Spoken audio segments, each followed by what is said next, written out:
నమస్తే INB news కి స్వాగతం. ముందుగా బులెటిన్ లో హెడ్లైన్స్.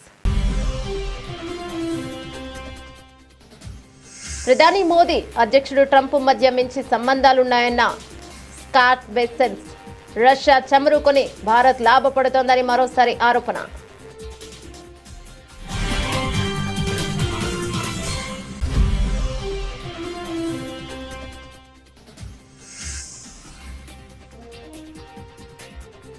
నాలుగేళ్లకు మించి ఉండకుండా కట్టడి చేయనున్న ట్రంప్. విద్యార్థుల వీసాలో కీలక మార్పులకు ప్రయత్నాలు.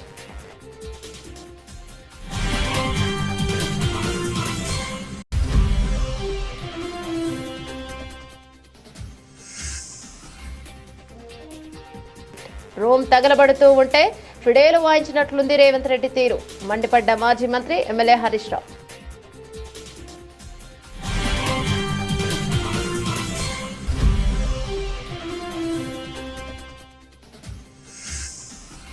యూరియా ఇవ్వరా అంటూ ఇల్లందు కాంగ్రెస్ ఎమ్మెల్యే కోరం కనకయ్యను ఉరికించిన రైతనుడు. రైతుల ఆగ్రహానికి పారిపోయిన Congress MLA Koram Kanakayya.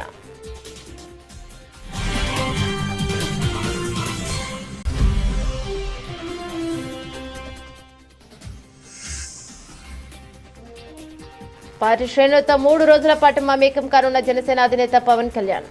Party ఆవిర్భావం నుంచి నియోజకవర్గంలో పనిచేసిన నేతలతో ముఖాముఖి.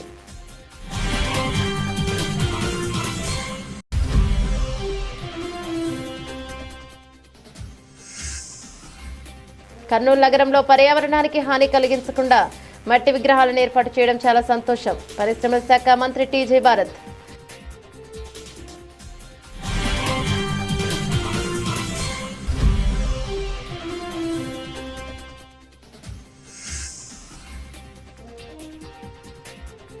దొంగ ఓట్లతో గెలవలేదని నిరూపించుకోండి. బండి సంజయ్కు మంత్రి పొన్నం సవాల్.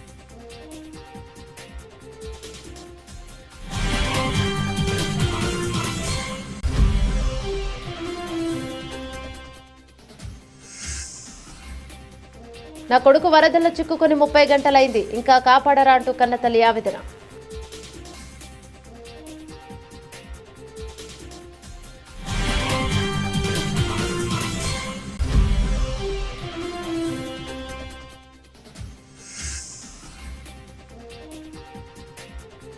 బంగాళాఖాతంలో అల్పపీడనం కారణంగా ఏపీలో విస్తారంగా వర్షాలు. పరిస్థితిపై హోంమంత్రి అనిత సమీక్ష.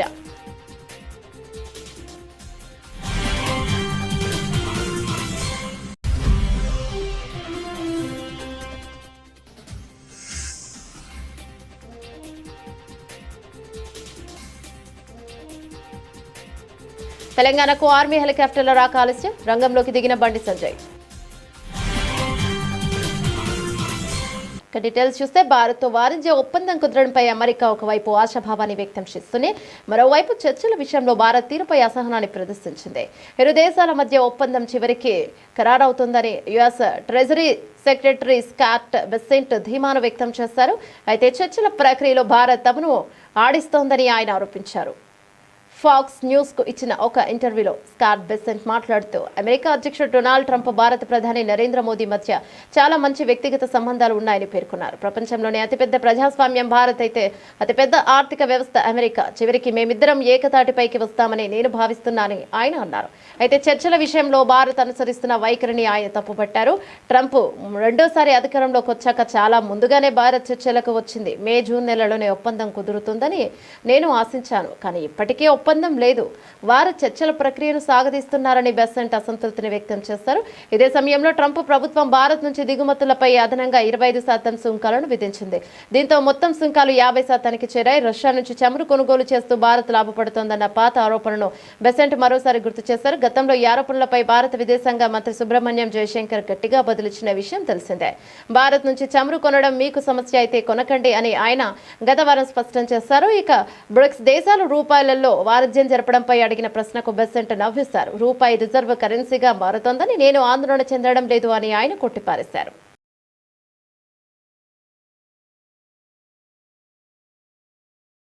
అమెరికాలో చదువుకుంటున్న ఉన్నత చదువుల కోసం ఆ దేశానికే వెళ్లే ప్రయత్నాల్లో ఉన్న విద్యార్థులకు ట్రంప్ సర్కార్ మరో షాక్ ఇచ్చింది. ఇప్పటికే వీసాలపై పలు ఆంక్షలు అమలు చేస్తున్న అమెరికా తాజాగా మరో కీలక సవరణకు ప్రతిపాదనలు చేసింది. విదేశీ విద్యార్థులు తమ దేశంలో ఎక్కువ కాలం ఉండిపోకుండా కట్టడి చేసేందుకు ప్రయత్నం చేస్తోంది. విద్యార్థులు, ఎక్స్చేంజ్ విజిటర్లు, మీడియా ప్రతినిధులకు జారీ చేసే వీసాలకు పరిమిత కాలగడువు విధిస్తూ ప్రతిపాదనలు సిద్ధం చేసింది. స్టూడెంట్ వీసాపై వచ్చిన వారు 4 ఏళ్లకు మించి అమెరికాలో ఉండకూడదని నిబంధనలకు సవరణ చేయనుంది. ప్రస్తుతం ఇక F1, J1 వీసాలకు డ్యూరేషన్ ఆఫ్ స్టే వెసులుబాటును కుదించనున్నట్లు సమాచారం. ఈ వెసులుబాటు ప్రకారం విద్యార్థులు ఎంతకాలం చదవాలనుకుంటే అంతకాలం అమెరికాలో ఉండొచ్చు. ఈ ఫ్లెక్సిబుల్ స్టూడెంట్ వీసాలకు కూడా గడువు విధించేలా పరిమిత కాల నివాస అనుమతితో కూడిన వీసాలను మంజూరు చేయాలని డిపార్ట్మెంట్ ఆఫ్ హోమ్ల్యాండ్ సెక్యూరిటీ విభాగం ప్రతిపాదించింది. విదేశీ విద్యార్థులకు డ్యూరేషన్ ఆఫ్ స్టే వెసులుబాటు వల్ల భద్రతాపరమైన ఇబ్బందులు, అమెరికన్ల ప్రయోజనాలకు విఘాతం కలుగుతోందని పేర్కొంది. అందుకే కొన్ని రకాల వీసాదారుల నివాస అనుమతులపై పరిమితి తీసుకొస్తున్నామని తమ నోటీసులో పేర్కొంది. ఈ ప్రతిపాదనను ఫెడరల్ రిజిస్ట్రేషన్లో పబ్లిష్ చేయనున్నారు. ఆ తర్వాత ప్రజల నుంచి అభిప్రాయాలు స్వీకరించి తుది నిర్ణయం తీసుకుంటారు. ప్రజాభిప్రాయ సేకరణను తప్పించి తక్షణమే అమలు చేసేలా మధ్యంతర ఉత్తర్వులు జారీ చేసే అవకాశమూ లేకపోలేదనే అభిప్రాయాలు వ్యక్తమవుతున్నాయి.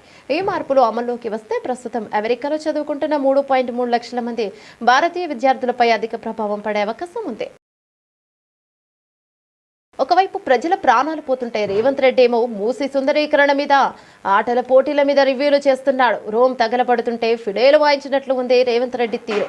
నిన్న ఒక మంత్రి హెలికాప్టర్ను అత్యవసర పరిస్థితుల్లోనే వాడాలని అంటున్నాడు. వాళ్ళేమో పెళ్లికి బీహార్లో రాజకీయాలకు వాడతారు. వరదల్లో చిక్కుకొని 2 యువకులు మృతి చెందారు. ఇది ప్రభుత్వ వైఫల్యమే. వారు కొన్ని గంటల పాటు కరెంటు పోల్కు పట్టుకొని తమను రక్షించాలని వేడుకున్నారు. సాయం కోసం ఎదురు చూస్తారు. జిల్లా కలెక్టర్ అధికార యంత్రాంగానికి సమాచారం ఇచ్చినా వారు పట్టించుకోలేదు. మధ్యాహ్నం కరెంటు పోలు కూడా కొట్టుకుపోయి ఆ 2 యువకులు చనిపోయారని మాజీ మంత్రి ఎమ్మెల్యే హరీష్ రావు మండిపడ్డారు. రాష్ట్ర ప్రభుత్వం వరద నివారణ చర్యలు తీసుకోవడంలో పూర్తిగా విఫలమైపోయింది. ముఖ్యంగా ఈ రోజు ఈ ఫెయిల్యూర్ అంతా కూడా రాష్ట్ర ముఖ్యమంత్రిది, రాష్ట్ర ప్రభుత్వాన్ని. ఎంత బాధతో ఉన్నామంటే ఇవాళ హవేలీ గన్పూర్ మండలంలో మరి 2 యువకులు చనిపోవడం జరిగింది. వాళ్ళ పిల్లలు, ముఖ్యంగా 2 పిల్లలు గురుకుల పాఠశాలలో చదువుతున్నారు. వర్షాల వల్ల గురుకుల పాఠశాల లీక్ అయితా ఉంది. మీ పిల్లల్ని తీసుకుపోండి అని ప్రిన్సిపల్ ఫోన్ చేస్తే పిల్లల్ని మెదక్కు పోయి తీసుకొచ్చుకుందామని బయలుదేరి మరి ఆటోలో నడుపుతున్నటువంటి యాదగౌడు, ఆటోలో కూర్చున్న సత్యనారాయణ 2 కూడా ఈ వరదలో ఆటో కొట్టుకుపోయి చనిపోవడం జరిగింది. ఆ 2 దాదాపు కొన్ని గంటల పాటు కరెంటు పోల్ పట్టుకొని ప్రభుత్వం నుంచి ఏదైనా సహాయం అందుతుందా, హెలికాప్టర్ వస్తుందా, ఎన్డీఆర్ఎఫ్ బృందాలు వస్తాయా అని 4-5 గంటలు ఎదురు చూశారు. కరెంటు పోల్ మీద నుంచి ఫోన్లు కూడా చేశారు. కానీ కలెక్టర్ గారు కానీ జిల్లా యంత్రాంగం ఎవరు స్పందించలేదు. మధ్యాహ్నం 2 తర్వాత కరెంటు పోల్ కూడా వరద ఉధృతికి పడిపోయి ఆ వరదలో కొట్టుకొని ఆ 2 కూడా చనిపోవడం జరిగింది. అంటే ఇది కేవలం ప్రభుత్వ వైఫల్యం. నిన్న ఒక మంత్రి గారు మాట్లాడుతూ అంటాడు, హెలికాప్టర్ అంత అవసరమైతే తప్ప వాడద్దట. మీరు మాత్రం పెళ్లిలకు వాడుండ్రి, బీహార్ లో రాజకీయాల కోసం వాడండి, మీ సొంత కార్యక్రమాలకు వాడుకోండి. ఆనాడు ఖమ్మం జిల్లాలో కూడా హెలికాప్టర్ పంపకపోతే ప్రాణాలు పోయినాయి. ఇవాళ మెదక్ జిల్లాలో కూడా సకాలంలో హెలికాప్టర్ రాక ప్రజల ప్రాణాలు పోయినాయి. అంటే ప్రభుత్వం ముందస్తు చర్యలు తీసుకోలేదు. నిజాం సాగర్ లో ఈ వరద ఉధృతిని చూసి గేట్లెత్తి ముందుగానే నిజాం సాగర్ ను ఖాళీ చేసి ఉంటే బ్యాక్ వాటర్ లో ఇంత నష్టం జరిగి ఉండేది కాదు. అటు ఇంజనీరింగ్ లోపం ఉంది, ప్రభుత్వ వైఫల్యం ఉంది. నిన్న ముఖ్యమంత్రి గారు ఇంత వరదలు వస్తుంటే వీడియో కాన్ఫరెన్స్ పెట్టి అత్యవసరంగా రివ్యూ చేయాల్సిన ముఖ్యమంత్రి ఆయన మూసీ సుందరీకరణ రివ్యూ చేస్తున్నాడు. ఇవాళ పొద్దున్న లేచి ఆటల పోటీల గురించి రివ్యూ చేస్తుంది. ఒక దిక్కు ప్రజల ప్రాణాలు పోతున్నాయి, తాగడానికి నీళ్లు లేవు. హవేలీ గన్పూర్ లో నిన్నటి నుంచి కరెంటు లేక 7-8 గ్రామాల ప్రజలు మంచినీళ్లు లేక వర్షపు నీళ్లను ప్లేట్లలో, గ్లాసులలో పట్టుకొని తాగుతున్న పరిస్థితి ఉన్నది. ఇవాళ రేపు అంటు రోగాలు ప్రబలేటువంటి అవకాశం ఉంది. వచ్చే 24 గంటలు ఇంకా పెద్ద ఎత్తున వర్షాలున్నాయని వాతావరణ శాఖ చెప్తా ఉంది. ప్రజలు ఇబ్బందుల్లో ఉన్నారు. ప్రభుత్వం ఇప్పటికైనా మేల్కొని అత్యవసర చర్యలు చేపట్టి ప్రజలను కాపాడుకోవాలి. ప్రజలకు త్రాగునీరు అందించండి, ప్రజలకు అవసరమైన ఆహార పొట్లాలను పంపించండి, హెలికాప్టర్లను అందుబాటులో పెట్టండి. ఎందుకంటే బాగా తడిచి ఉన్నది, ఇప్పటికే నీటి ప్రవాహం ఉంది. ఇంకా వర్షం ఏమన్నా కొద్దిపాటి వర్షం ఎక్కువ పడ్డా కూడా మరి చెరువులు గాని తెగేటువంటి ప్రమాదం ఉంటది కనుక యూరియా ఇవ్వరా అంటూ ఇల్లందు కాంగ్రెస్ ఎమ్మెల్యే కోరం కనకయ్యను రైతన్నలు ఉరికించారు. యూరియా కొరతపై ఎమ్మెల్యే కోరం కనకయ్యను రైతులు నిలదీశారు. రైతులే బ్లాక్ లో యూరియాను అమ్ముకుంటున్నారని అనడంతో ఎమ్మెల్యే కోరం కనకయ్యపై తీవ్ర ఆగ్రహాన్ని వ్యక్తం చేశారు. రైతుల ఆగ్రహానికి కాంగ్రెస్ ఎమ్మెల్యే కోరం కనకయ్య అక్కడి నుంచి పారిపోయారు.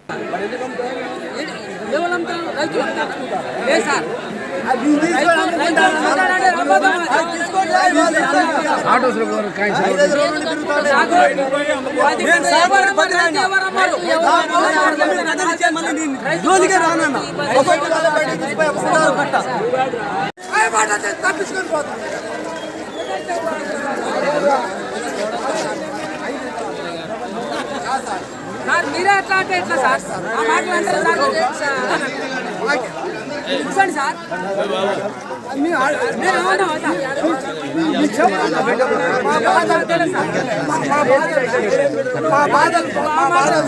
అవుతండి మాట్లాడాలి ఎమ్మెల్యే గారు మీకు నమస్కారం అనవద్దు కానీ ఎవరు విన్నారు వాళ్ళు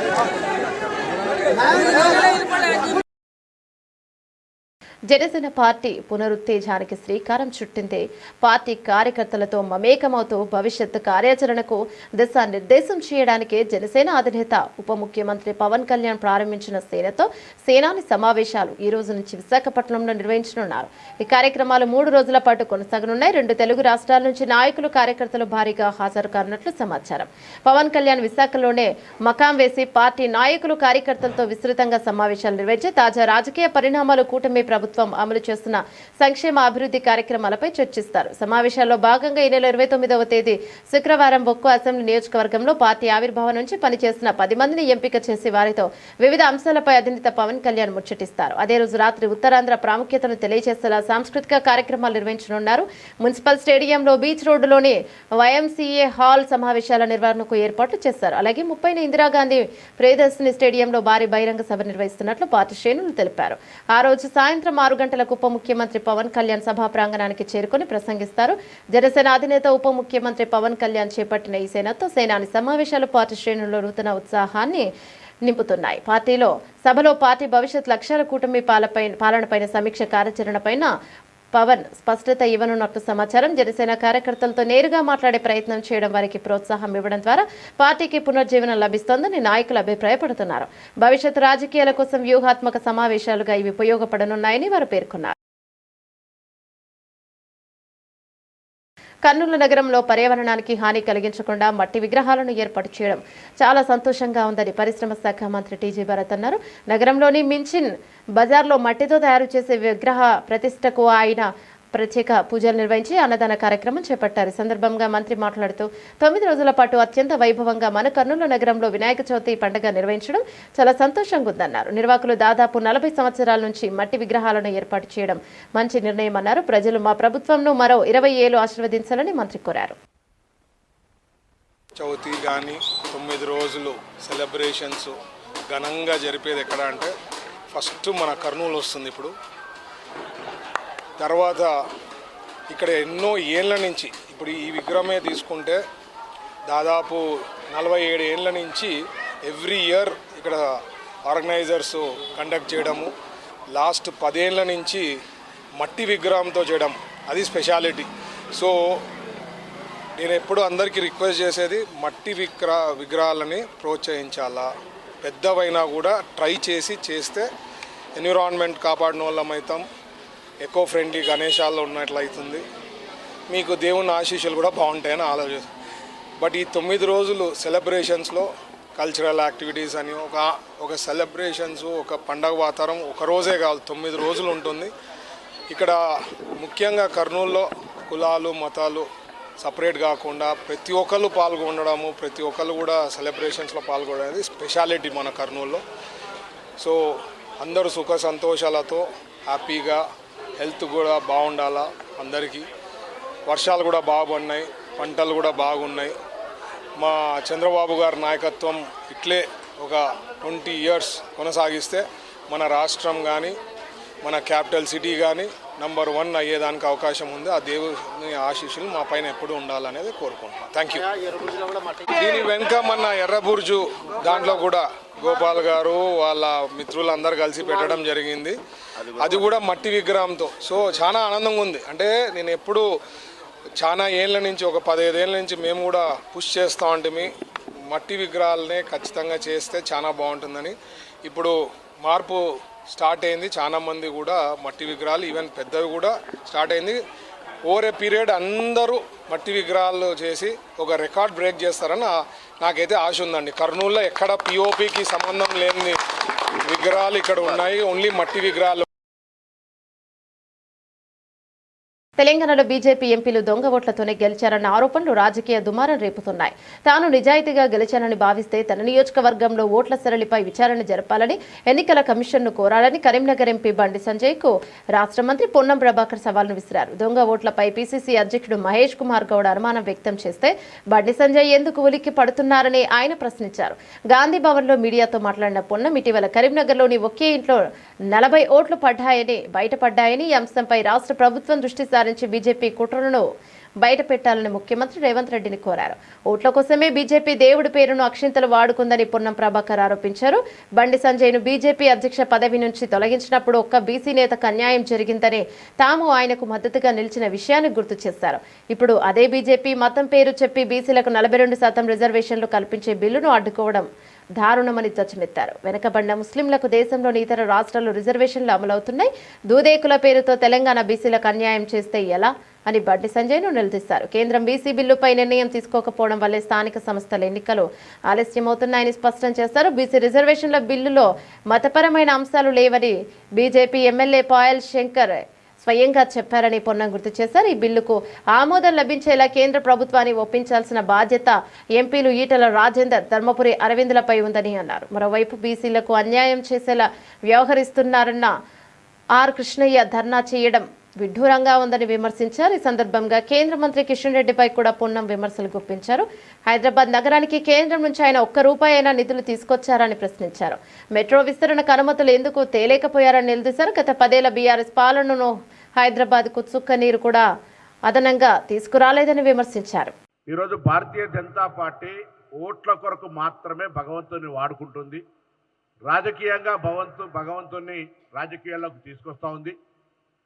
మొన్న గంగాధరలో మా ప్రదేశ్ కాంగ్రెస్ అధ్యక్షుడు మహేష్ కుమార్ గౌడ్ గారు దేశవ్యాప్తంగా రాహుల్ గాంధీ గారు ఓటు చోరీ బహిర్గతం చేసి సాక్ష్యాధారాలతోటి బీహార్లో జరిపిన విధంగా ఇక్కడ కూడా 8 మంది పార్లమెంట్ సభ్యులు ఆ భారతీయ జనతా పార్టీకి సంబంధించిన వాళ్ళు దొంగ ఓట్లతోటి ఓటు చోరీతోటి గెలిచి ఉండొచ్చురు అనేటువంటి ఒక మాట చెప్పినాడు. కావచ్చు, అనుమానం ఉంది అని చెప్పినాడు, ఆధారాలతో చెప్పలే.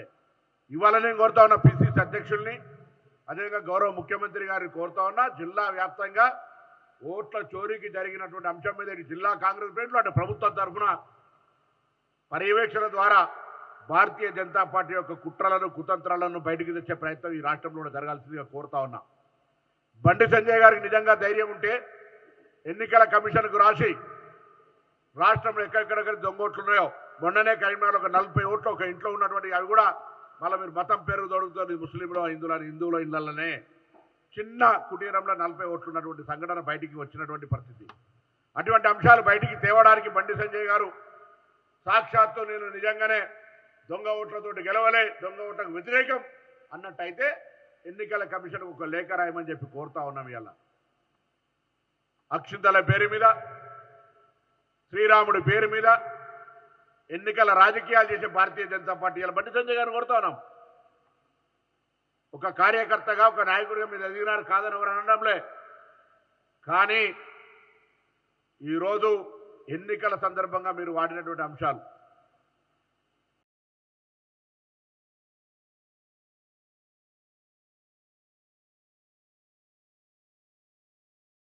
నా కొడుకు వరదలో చిక్కుకుని 30 గంటలైంది, ఇంకా కాపాడరా అంటూ కన్నతల్లి ఆవేదన.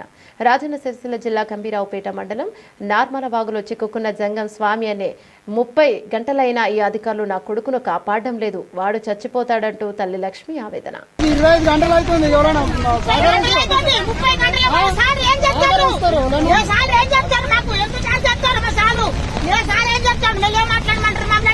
అందరు 30 గంటలు అవుతుంది. పిల్లలు రాగలవుతారు మాకు ఎందుకు ఇవన్నీ ఎలక్షన్లు ఇవన్నీ అన్ని ఉన్నప్పుడు మాకు తీసుకొచ్చి మాకు చెప్పాలి, లేకపోతే మేమే మేము కూడా కొట్టుకుందామా? మేమే డబ్బులు తెచ్చి స్థాయి సత్తా మీద రోడ్డు మీద తెప్పించుకొని తాగుతాం మేమే. మేము ఇక్కడ చచ్చిపోతాం, మరి సేవలు అయితే మరి ఒక ఇక్కడ అట్లా సేవలు అయింది. మరి మాకు ఎందుకు వాళ్ళు అయినాక మేము ఎందుకు మేము ఆలోచన చేసుకోగలం? గంటల కోలే మేము మాకెందుకు ఆవేదలేదు, మాకు కడుపు లేదు. మెల్లేం మాట్లాడండి ఏం మెల్లేం మాట్లాడాలి. 60-70 ఏళ్ళ కలిసిన పిల్లలు లేదు నాకు. నా పిల్లలు గోళ కొట్టుకున్నారు, కొట్టుకుంటారు. ఆడిపోతా నువ్వేమన్నా ఆడిపోతా, నేను ఇష్టం నాకు బుద్ధి, నేను అనుకుంటాను. మెల్లేం మాట్లాడాలి అనకున్నాను. నువ్వు మెల్లేం మాట్లాడాలి అనకున్నాను. నువ్వు అనడే అనద్దు. మేము ఆడికే వచ్చా, ఆడికే అదే మరిపోయింది. 2 సార్లకు 2 సార్ రెండు బోర్డు అంటున్నావు. ఒకసారి వాళ్ళ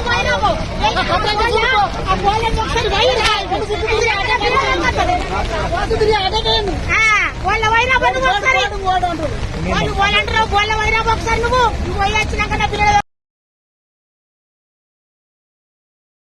బంగాళాఖాతంలో ఏర్పడిన అల్పపీడనం ప్రభావంతో ఆంధ్రప్రదేశ్ రాష్ట్ర వ్యాప్తంగా పలు జిల్లాల్లో భారీ వర్షాలు కురుస్తున్నాయి. నేపథ్యంలో రాష్ట్ర ప్రభుత్వం అప్రమత్తమైంది. సహాయక చర్యలపై దృష్టి సారించిన మంత్రులు అధికార యంత్రాంగానికి కీలక ఆదేశాలు జారీ చేస్తున్నారు. వర్షాల పరిస్థితిపై హోంశాఖ మంత్రి వంగలపూడి అనిత అధికారులతో సమీక్ష నిర్వహించారు. పలు జిల్లాల్లో కలెక్టర్లతో ఆమె ఫోన్లో మాట్లాడి క్షేత్రస్థాయి పరిస్థితులను అడిగి తెలుసుకున్నారు. తక్షణమే అన్ని జిల్లాల్లో కంట్రోల్ రూమ్లను ఏర్పాటు చేయాలని ఆదేశించారు. ముఖ్యంగా కృష్ణానది పరివాహక ప్రాంతాలు, ఇతర లోతట్టు ప్రాంతాలు ప్రజలను నిరంతరం అప్రమత్తం చేయాలని స్పష్టం చేశారు. అధికారులు క్షేత్రస్థాయిలో అందుబాటులో ఉంటూ పరిస్థితిని పర్యవేక్షించాలని సూచించారు. అత్యవసర పరిస్థితులను ఎదుర్కొనేందుకు ఎస్డీఆర్ఎఫ్, ఎన్డీఆర్ఎఫ్ బృందాలను సిద్ధంగా ఉంచాలని తెలిపారు. ప్రమాదకరంగా ఉన్న హోర్డింగ్లను, రహదారులపై కూలిన చెట్లను వెంటనే తొలగించాలని మంత్రి ఆదేశించారు. మరోవైపు విద్యుత్ శాఖ మంత్రి గొట్టిపాటి రవికుమార్ తన శాఖ అధికారులతో టెలికాన్ఫరెన్స్ నిర్వహించారు.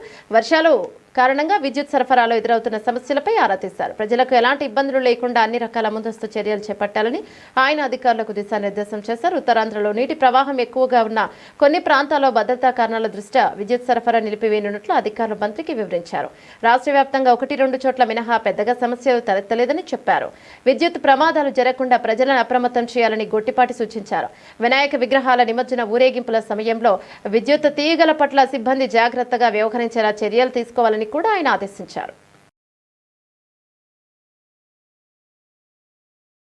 తెలంగాణలో వరదల సహాయక చర్యల కోసం ఆర్మీ హెలికాప్టర్లు రాక ఆలస్యం కావడంతో కేంద్ర హోంశాఖ సహాయ మంత్రి బండి సంజయ్ రంగంలోకి దిగారు. ఆయన నేరుగా రక్షణ శాఖ ఉన్నతాధికారులకు ఫోన్ చేసి పరిస్థితిపై ఆరా తీశారు. రాష్ట్రంలో వరదల తీవ్రత, సహాయక చర్యల ఆవశ్యకతను వారికి వివరించారు. రాష్ట్రంలో ఎడతెరిపి లేకుండా కురుస్తున్న భారీ వర్షాల కారణంగా వాతావరణం పూర్తిగా ప్రతికూలంగా మారిందని, ఇదే హెలికాప్టర్ల రాకకు ప్రధాన అడ్డంకిగా నిలిచిందని రక్షణ శాఖ అధికారులు బండి సంజయ్ కు తెలిపారు. తెలంగాణ కోసం ఇప్పటికే 3 హెలికాప్టర్లను సిద్ధం చేశామని, అయితే వాతావరణం అనుకూలించకపోవడంతో అవి బయలుదేరలేకపోతున్నాయని స్పష్టం చేశారు. నేపథ్యంలో ప్రత్యామ్నాయ మార్గాలపై దృష్టి సారించినట్లు అధికారులు పేర్కొన్నారు. మహారాష్ట్రలోని నాందేడ్, కర్ణాటకలోని బీదర్ వైమానిక స్థావరాల నుంచి హెలికాప్టర్లను పంపేందుకు ప్రయత్నిస్తున్నామని వారు బండి సంజయ్ కు తెలియజేశారు. ఈ సందర్భంగా బండి సంజయ్ రాష్ట్రంలోని వరద తీవ్రతను అధికారుల దృష్టికి తీసుకువెళ్లారు. ముఖ్యంగా ఎస్ఆర్ఎస్పీ, మానేరు నదులు ఉప్పొంగి ప్రవహిస్తున్నాయని, అనేక ప్రాంతాలు జలదిగ్బంధంతో చిక్కుకున్నాయని వివరించారు.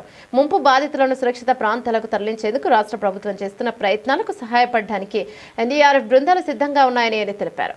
పరిస్థితుల దృష్ట్యా వీలైనంత త్వరగా హెలికాప్టర్లను పంపేందుకు చర్యలు తీసుకోవాలని ఆయన అధికారులను కోరారు.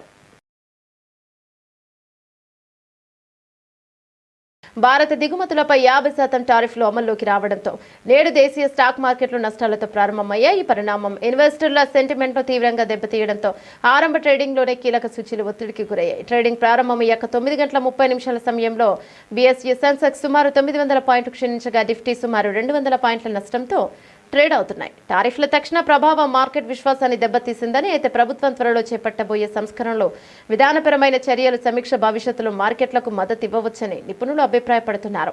Nifty 100, Nifty 200, Nifty small cap, Nifty mid cap సూచీలన్నీ నష్టాల్లోనే ట్రేడ్ అయ్యాయి. రంగాల వారీగా చూస్తే నిఫ్టీ ఆటో సూచీ 0.37% లాభపడి ట్రెండ్కు భిన్నంగా నిలిచింది. అయితే FMCG, metal, pharma, PSU, bank వంటి కీలక రంగాలు నష్టాలను చవిచూస్తాయి. ప్రస్తుత వాణిజ్య దౌత్యపరమైన ఉద్రిక్తల నేపథ్యంలో ప్రధాని నరేంద్ర మోదీ త్వరలో చేపట్టిన జపాన్, చైనా పర్యటనలపై మార్కెట్ వర్గాలు ఆసక్తిని గమనిస్తున్నాయి. ఆసియాలోని ఇతర మార్కెట్లలో జపాన్, నిక్కీ, దక్షిణ కొరియా, కొస్పీ లాభాల్లో ఉండగా హాంకాంగ్, తైవాన్ సూచీలు నష్టాల్లో కొనసాగుతున్నాయి. బాలీవుడ్ సూపర్ స్టార్ సల్మాన్ ఖాన్ తన కుటుంబంతో కలిసి వినాయక చవితి వేడుకల్లో పాల్గొన్నారు.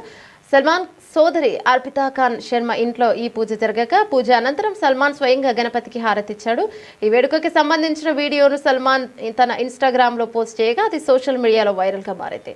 ఇక ఈ పూజ కార్యక్రమంలో సల్మాన్ తల్లి సల్మా ఖాన్, తండ్రి సలీం ఖాన్, సోదరుడు అర్ఫాజ్ ఖాన్, సోదరి అల్వీరా ఖాన్, ఆమె భర్త అతుల్ అగ్నిహోత్రి, అర్పితా ఖాన్, ఆమె భర్త ఆయుష్ శర్మ, పిల్లలు అయ్యత్ పాల్గొన్నారు. బాలీవుడ్ నుంచి రితేష్ దేశ్ముఖ్, జెనీలియా తదితరులు కూడా ఈ వేడుకల్లో పాల్గొన్నారు. సల్మాన్ ఖాన్ ప్రతి సంవత్సరం తన కుటుంబంతో కలిసి గణపతి పూజలు చేయడం ఆనవాయితీగా వస్తోంది. ఈ వేడుకకు సంబంధించిన వీడియోలు మరియు ఫోటోలు అభిమానులను ఆకట్టుకుంటున్నాయి. బులెటిన్ ముగించే ముందు హెడ్లైన్స్ మరోసారి. ప్రధాని మోదీ, అధ్యక్షుడు ట్రంప్ మధ్య మించి సంబంధాలున్నాయన్న స్కాట్ బెసెన్స్. రష్యా చమురు కొని భారత్ లాభపడుతోందని మరోసారి ఆరోపణ.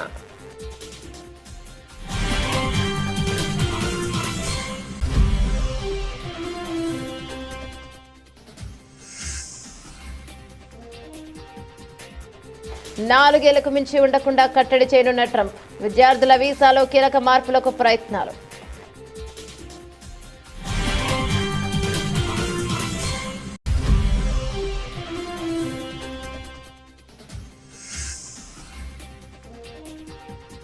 రూమ్ తగలబడుతూ ఉంటే ఫిడేలు వాయించినట్లుంది రేవంత్ రెడ్డి తీరు.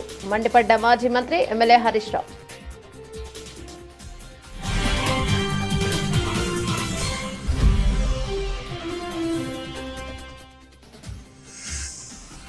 యూరియా ఇవ్వరా అంటూ ఇల్లందు కాంగ్రెస్ ఎమ్మెల్యే కోరం కనకయ్యను ఉరికించిన రైతన్నలు. రైతుల ఆగ్రహానికి పారిపోయిన Congress MLA Koram Kanakayya.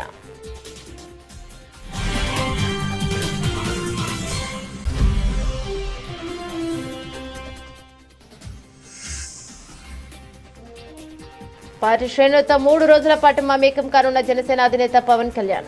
Party ఆవిర్భావం నుంచి నియోజకవర్గంలో పనిచేసిన నేతలతో ముఖాముఖి.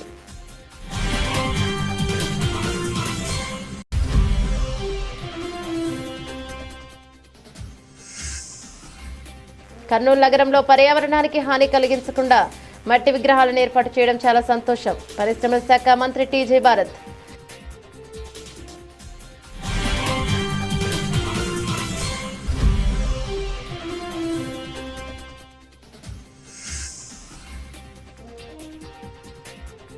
దొంగ ఓట్లతో గెలవలేదని నిరూపించుకోండి. బండి సంజయ్కు మంత్రి పొన్నం సవాల్.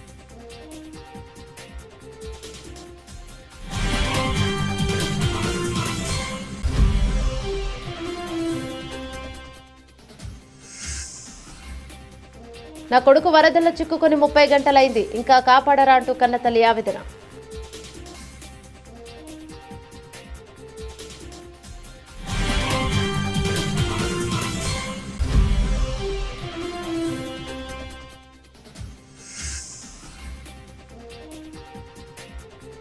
బంగాళాఖాతంలో అల్పపీడనం కారణంగా ఏపీలో విస్తారంగా వర్షాలు. పరిస్థితిపై హోంమంత్రి అనిత సమీక్ష.